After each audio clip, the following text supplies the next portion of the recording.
मला काय घेणं त्या वयाचं?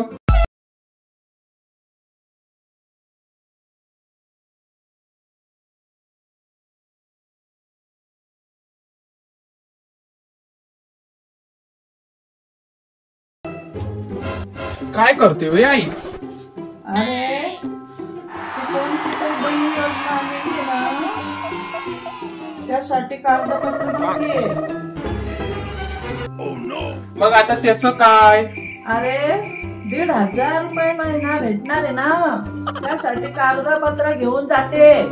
बघते जाऊन येते, जाऊन फॉर्म भरून येते.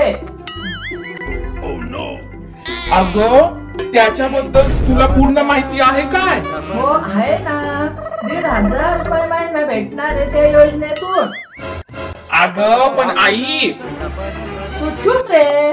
तुझी बायको तर गेली मला न सांगता फॉर्म भरायला. अगं पण आई, तू आता मला जाऊ देणार आहे का फॉर्म भरायला?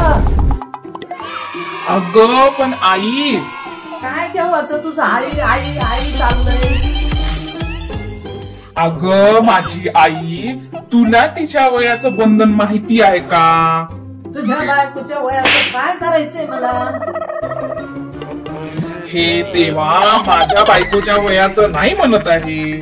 ती कोणती लाडकी योजना, तिथं वयाचं काय बंधन आहे माहिती आहे का तुला? मला माहितीये, 21 वर्षापासून फॉर्म भरता येतो.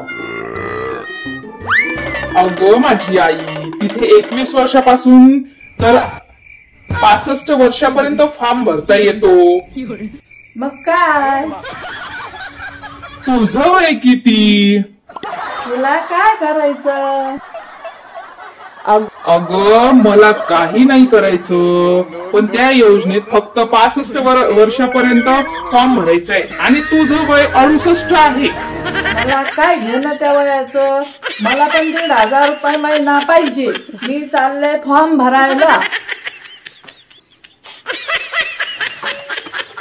अगं आई, अगं आई, अगं तुला नाही भरता येतो फॉर्म. अगं आई, तुला नाही भरता येतो फॉर्म.